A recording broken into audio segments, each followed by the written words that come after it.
ओम शांति, ओम शांति, ओम शांति।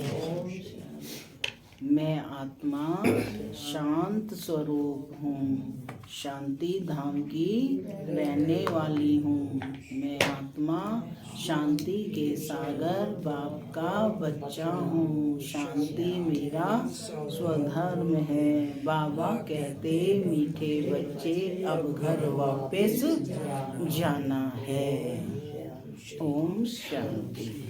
आज 13 जनवरी 2024 बाबा ने मीठी मधुर मुरली में बहुत सावधानियां दी हैं बच्चों को। बाबा कहते हैं कि शरीर की उन्नति के लिए तो हम बहुत ध्यान रखते हैं, लेकिन आत्मा की उन्नति व चढ़ती का जो साधन है वो बाप ही आकर के बतलाते हैं कि कैसे आत्मा श्रेष्ठ आत्मा बनेगी। तो बाबा ने कहा कि कर्म करते रहो, लेकिन अपने समय को वेस्ट नहीं करो। क्या करना है फिर? सफल करो, सफलता मूर्त बनो। आया था ना संडे की मुरली में। समय, श्वास और संकल्प, सभी को हमें सफल करना है और अपना अधिक से अधिक समय किस में लगाना है? ईश्वरीय सेवा। सुनते हैं डायरेक्ट ईश्वरीय महावाक्य। बाबा कहते मीठे बच्चे मनुष्य शरीर की उन्नति का प्रबंध रचते, आत्मा की उन्नति या चढ़ती का साधन बाप ही बतलाते हैं। मनुष्य शरीर की उन्नति का प्रबंध रचते, आत्मा की उन्नति व चढ़ती का साधन बाप ही बतलाते हैं। यह बाप की ही रिस्पॉन्सिबिलिटी है। प्रश्न है, सदा बच्चों की उन्नति होती रहे उसके लिए बाप कौन कौन सी श्रीमत देते हैं? क्या श्रीमत देते हैं बाप? कि सदा बच्चों की उन्नति होती रहे तो उसके लिए बाप कौन सी श्रीमत देते हैं?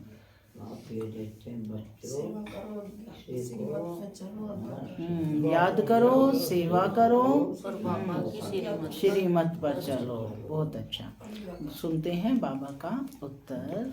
बाबा कहते बच्चे अपनी उन्नति के लिए एक तो सदा याद की यात्रा पर रहो।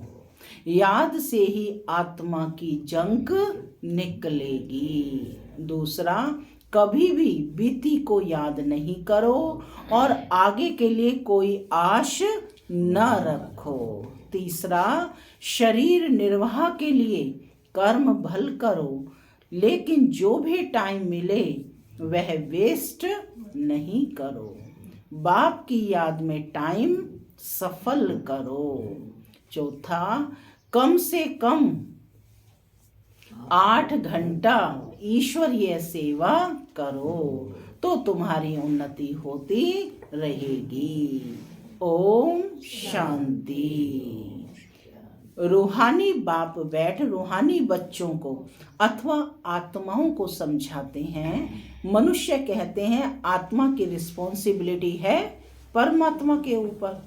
वही सब आत्माओं की उन्नति और मन की शांति का रास्ता बता सकते हैं। आत्मा रहती है भ्रकुटी में सबसे न्यारी। अक्सर करके रोग होते हैं शरीर में, यहाँ भ्रकुटी में नहीं। कभी सुना है कि भ्रकुटी में रोग नहीं? बल सिर में दर्द पड़ेगा, परंतु जो आत्मा का तख्त है वहाँ कोई तकलीफ नहीं होगी, क्योंकि उस तख्त पर आत्मा विराजमान है। अब आत्मा की उन्नति अथवा शांति देने वाला सर्जन तो एक ही परमात्मा है। जब आत्मा की उन्नति हो तब आत्मा को हेल्थ वेल्थ भी मिले। शरीर को तो कितना भी करो उससे कोई उन्नति नहीं होगी। शरीर की कुछ ना कुछ खिटपिट तो रहती है, माने कुछ ना कुछ टूटफूट होती रहती है शरीर में। आत्मा की उन्नति तो सिवाय बाप के और कोई कर ना सके। और सब दुनिया में शरीर की उन्नति का प्रबंध रचते हैं, बाकी आत्मा की चढ़ती कला वह उन्नति होती नहीं है। वह तो बाप ही आकर सिखलाते हैं। सारा मदार आत्मा पर है। आत्मा ही 16 कला बनती है, फिर आत्मा ही बिल्कुल कला रहित हो जाती है। 16 कलाएं बनती हैं, फिर कला कम कैसे होती है, यह भी बाप ही आकर समझाते हैं। बाप कहते हैं सतयुग में तुमको बहुत सुख था। आत्मा चढ़ती कला में थी। सतयुग में कहाँ थी आत्मा? और सत्संगों में आत्मा की उन्नति कैसे हो? आत्मा चढ़ती कला में थी और सत्संगों में आत्मा की उन्नति कैसे हो, यह बात नहीं समझाई जाती है। माने बाबा बता रहे हैं और सत्संगों में, जो दुनियावी सत्संगों में हम जाते हैं तो उसमें आत्मा चढ़ती कला में कैसे जाए, ये सब चीजें नहीं समझाई जाती हैं। वे जिस्मानी नशे में रहते हैं। देह अभिमान है। बाप तुमको देही अभिमानी बनाते हैं। क्या बनाते हैं बाबा? देही अभिमानी। आत्मा जो तमो प्रधान बनी है उनको सतो प्रधान बनाना है। यहाँ सब है रूहानी बातें। यहाँ कैसी बातें सिखाई जाती हैं? सब रूहानी बातें, यानी रूह से संबंधित। वहाँ है जिस्मानी बातें। सर्जन लोग एक हार्ट निकाल दूसरा डालते हैं, उनका आत्मा से कोई ताल्लुक नहीं है। आत्मा तो भ्रकुटी में रहती है, उनका ऑपरेशन आदि कुछ नहीं होता। कभी सुना है कि आत्मा का ऑपरेशन किया? नहीं ना, कोई ऑपरेशन नहीं होता। वहाँ कोई दुख दर्द नहीं होता। आत्मा अपने तख्त पर विराजमान रहती है। अच्छा, आप समझाते हैं कि आत्मा की उन्नति तो एक ही बार होती है। आत्मा जब तमो प्रधान हो जाती है तब आत्मा की उन्नति करने वाला बाप आता है। उनके बगैर किसी भी आत्मा की चढ़ती कला हो ना सके। बाप कहते हैं यह छीछी तमो प्रधान आत्माएं मेरे पास आ ना सकें। आज सारी आत्माएं कैसी हो गई हैं? छीछी तमो प्रधान हो गई हैं। तो बाबा कहते ऐसी आत्माएं तो मेरे पास आ नहीं सकती। कैसी जाएंगी बाबा के पास? स्वच्छ सुंदर बनकर के सतो प्रधान बनकर आत्माएं जाएंगी। तो बाबा कहते तुम्हारे पास जब कोई आते हैं तो कहते हैं कि शांति कैसे मिले अथवा उन्नति कैसे हो, परंतु ये नहीं जानते कि उन्नति के बाद हम कहाँ जाएंगे और क्या होगा। पुकारते हैं पतित से पावन बनाओ। पुकार तो रहे हैं कि हे पतित पावन आओ और हमें पतित से पावन बनाओ, जीवन मुक्ति में ले जाओ। तो आत्माओं को ही ले जाएंगे ना।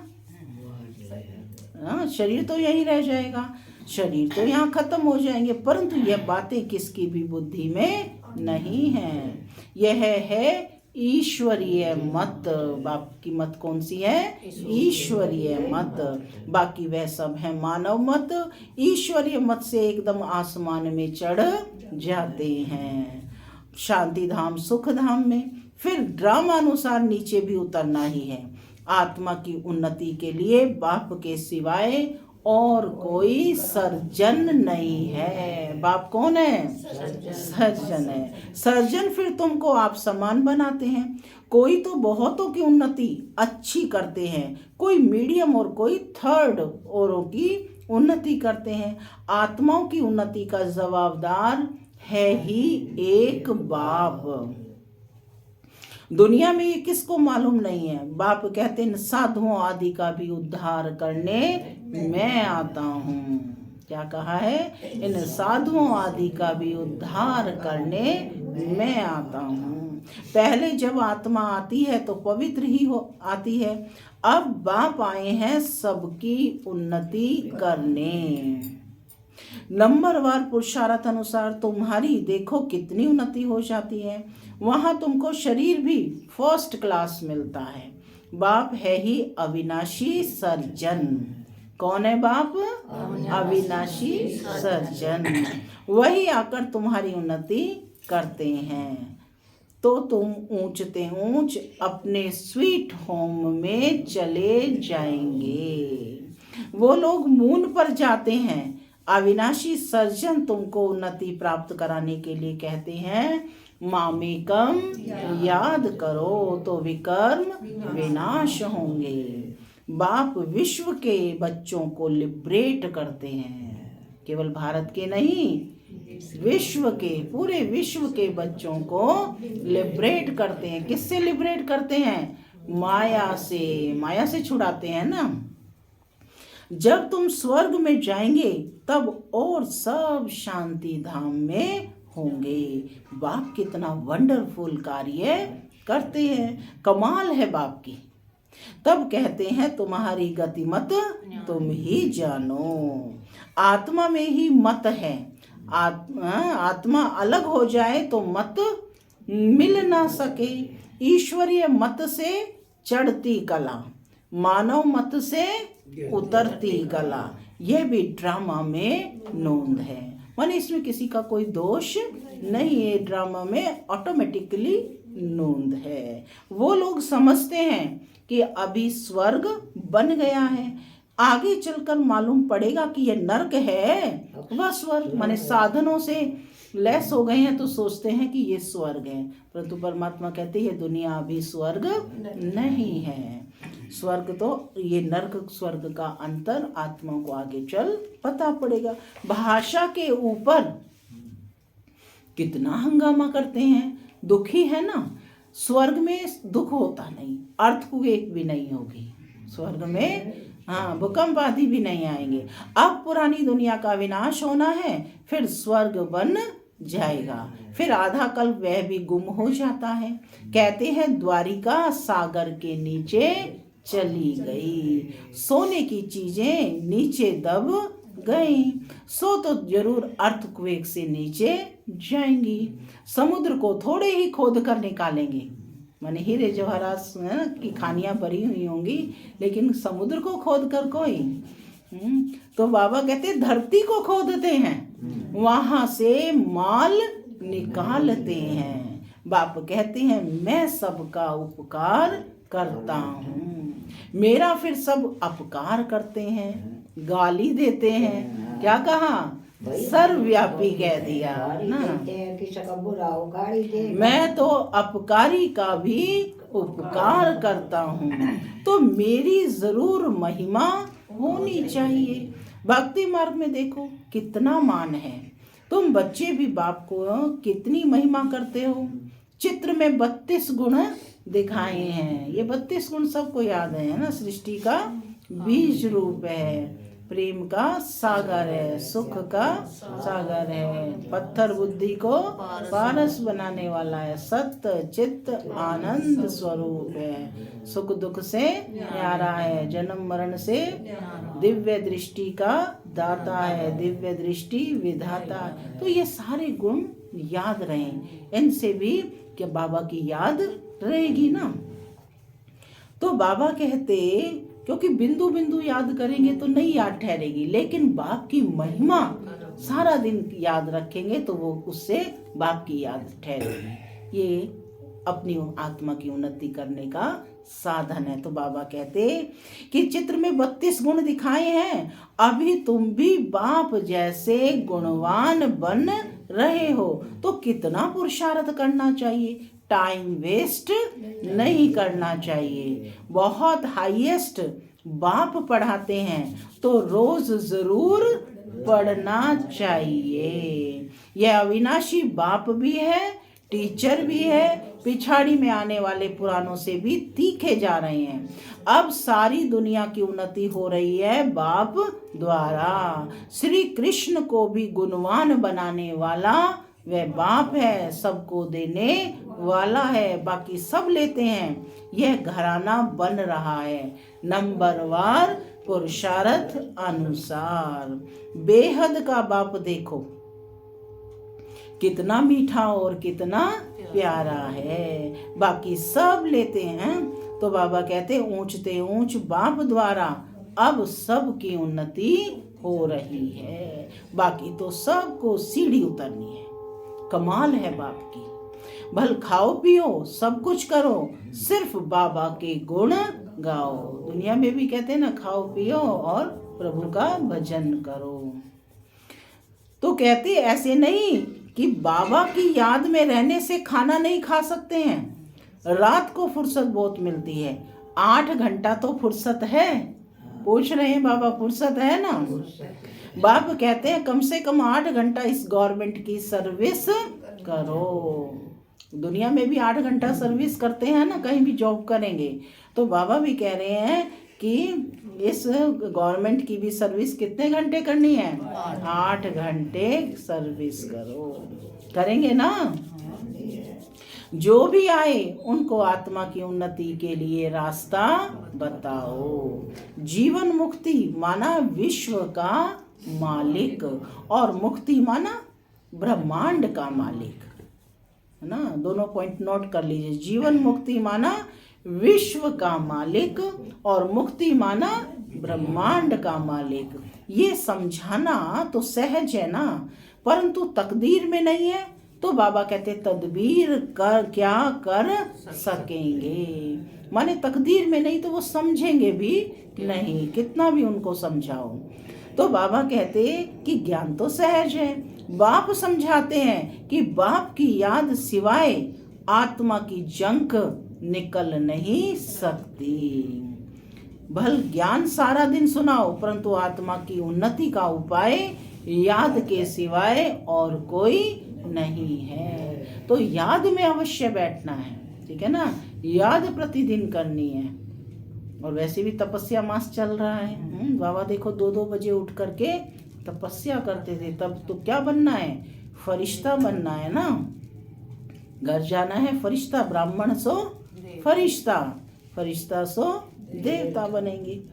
तो बाबा कहते कि याद के सिवाय और कोई नहीं। ज्ञान कितना ही है, यदि योग नहीं है तो आत्मा की उन्नति नहीं हो सकती है। बाप बच्चों को बहुत प्यार से रोज रोज समझाते हैं, परंतु अपनी उन्नति करते हैं व नहीं करते हैं वह हर एक खुद समझ सकते हैं। हर एक ने खुद समझना है, अपनी चेकिंग खुद करनी है। यह सिर्फ तुम नहीं सुनते हो, परंतु सब सेंटर्स वाले बच्चे सुनते हैं। यह टेप रखी है, उस समय टेप थी ना, यह भी अपने में आवाज भरकर जाती है सर्विस पर। ये बहुत सर्विस देती है। बच्चे समझते हैं शिव बाबा की मुरली हम सुनते हैं। तुम्हारे द्वारा सुनने से इनडायरेक्ट हो जाता है, फिर यहाँ आते हैं डायरेक्ट सुनने के लिए। फिर बाबा ब्रह्मा मुख द्वारा सुनाते हैं अथवा मुख द्वारा ज्ञान अमृत देते हैं। इस समय दुनिया तमो प्रधान हो गई है, तो उस पर ज्ञान की वर्षा चाहिए। दुनिया तमो प्रधान हो गई है, तो इसको कैसे सतो प्रधान बनाया जाएगा? ज्ञान की वर्षा करके। वह पानी की वर्षा तो बहुत होती है, उस पानी से तो कोई पावन बन नहीं सकता। यह है सारी ज्ञान की बात। बाप कहते हैं अब जागो। क्या कहा बाबा ने? बाप कहते हैं अब जागो। यदि अभी भी निद्रा में अज्ञान नींद में सोए हुए हो तो बाबा कहते अब भी जागो। मैं तुमको शांति धाम ले जाता हूँ। आत्मा की उन्नति भी इसमें है। बाकी सब है जिस्मानी बातें, रूहानी बातें सिर्फ तुम ही सुनते हो। पदम पति भाग्यशाली सिर्फ तुम ही बनते हो। कौन हो? भाग्यशाली और पदम पति। कितना बड़ा सम्मान बाबा दे रहे हैं कि यह तुम ही बनते हो। आज अभ्यास करना, इस पर मंथन, विचार सागर मंथन करना कि हम कौन है। पदम पति भाग्यशाली। बाबा माना वरदान दे रहे हैं कि पदम पति भाग्यशाली सिर्फ तुम ही बनते हो। बाप है गरीब निवास, गरीब ही सुनते हैं। तब बाप कहते हैं अहिल्याओं गणिकाओं को भी समझाओ। सतयुग में ऐसी बातें नहीं होती। वह है बेहद का शिवालय, अब है बेहद का वैश्यालय, क्योंकि ये दुनिया वैश्यालय बन गई है। तो बाबा ने कहा जो अहिल्याएं गणिकाएं हैं, निम्न हैं, उनको भी जाकर समझाओ। यह दुनिया क्या बन गई? बेहद का वैश्यालय, बिल्कुल ही तमो प्रधान है, इसमें जास्ती मार्जिन नहीं है। अब इस पतित दुनिया को चेंज होना है। भारत में राम राज्य और रावण राज्य होता है। जब अनेक धर्म हो जाते हैं, बाबा कहते तब अशांति हो जाती है, लड़ाई तो लगती ही रहती है। अब तो बहुत जोर से लड़ाई लगेगी, कड़ी लगाई लग, फिर बंद हो जाएगी, क्योंकि राजाई भी स्थापन हो, कर्मातीत अवस्था भी हो। अभी तो कोई कह ना सके, वह अवस्था आएगी तो पढ़ाई पूरी हो जाएगी। जब कर्मातीत अवस्था आएगी तो पढ़ाई पूरी हो जाएगी। उनको खूनी नाहिक खेल कहा जाता है। नाहिक सब मर जाएंगे, रक्त की नदियां बहेंगी, फिर घी दूध की नदियां बहेंगी, हाहाकार से जय जयकार होगी। बाकी सब अज्ञान निद्रा में सोते ही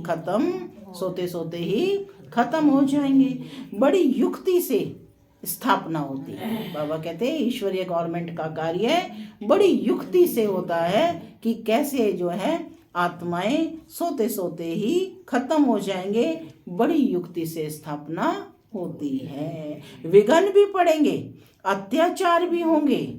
अब माताओं द्वारा स्वर्ग का द्वार खुलता है। अपने लिए तालियां तो बजा लो कि माताओं की महिमा बाबा करते हैं। देखो मेरी में कितना कि अब माताओं द्वारा स्वर्ग का द्वार खुलता है तो पुरुष भी, परंतु माता जन्म देती है तो उनको पुरुष से ज्यादा इजाफा मिलता है। समझ आई? तो पुरुष भी बहुत है, परंतु माता जन्म देती है तो उनको पुरुष से ज्यादा इजाफा मिलता है। स्वर्ग में तो नंबरवार सब जाएंगे, कोई जन्म 2 जन्म मेल के भी बन जा सकते हैं। हिसाब किताब जो ड्रामा में नूंद है वही होता है। माने आत्मा कभी मेल का जन्म लेगी तो कभी फीमेल का। आत्मा की उन्नति होने से कितना फर्क पड़ जाता है। कोई तो एकदम हाईएस्ट बन जाता है और कोई तो बिल्कुल लोएस्ट। कहाँ राजा तो कहाँ प्रजा। क्या बनना है? राजा बनना है, प्रजा बनना है? बाबा ने कहा जो फेल होंगे वो क्या बनेंगे? प्रजा।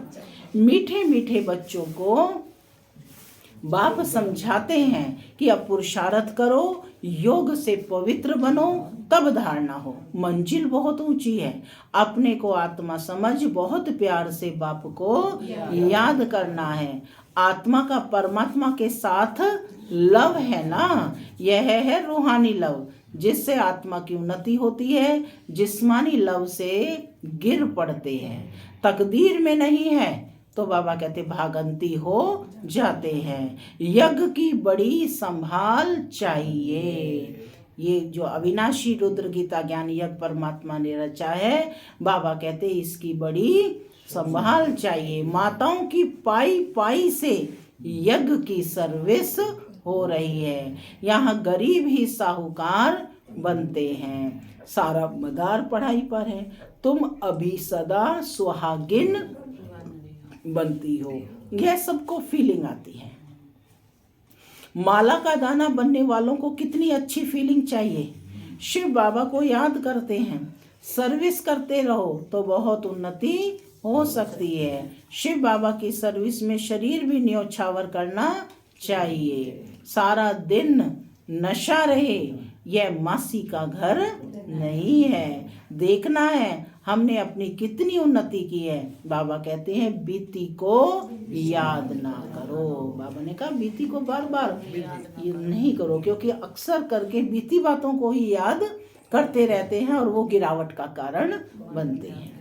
तो बाबा कहते कि बीती को याद ना करो, आगे की कोई आश मत रखो। शरीर निर्वाहार्थ कर्म तो करना है, जो टाइम मिले उसमें बाप को याद करो तो विकर्म विनाश होंगे। बाबा बांधेलियों को भी समझाते हैं कि तुम्हें पति को बहुत नम्रता से प्यार से समझाना है।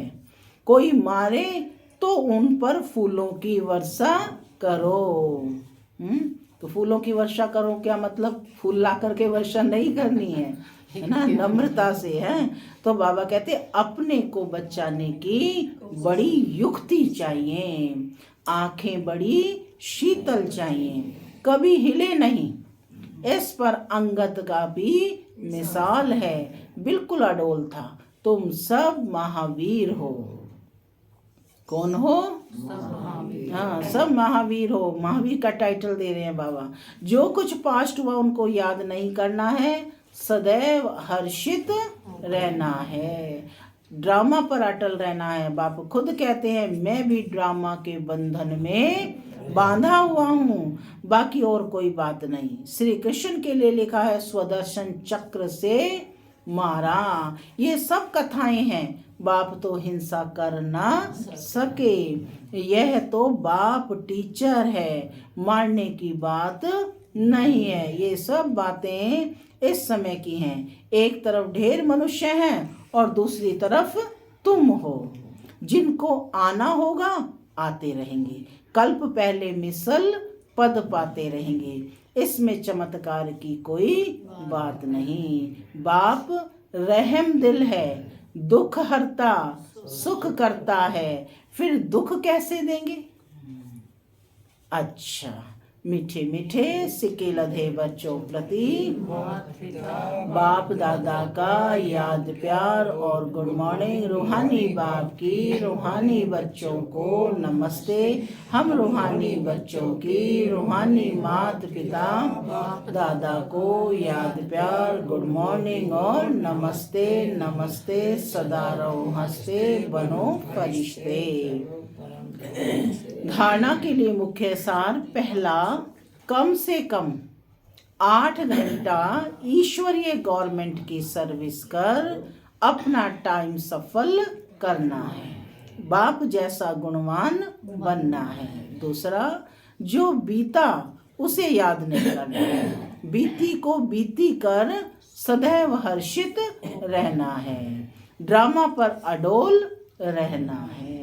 वरदान, संकल्प, बोल और कर्म के व्यर्थ को समर्थ में परिवर्तन करने वाले होली हंस भव।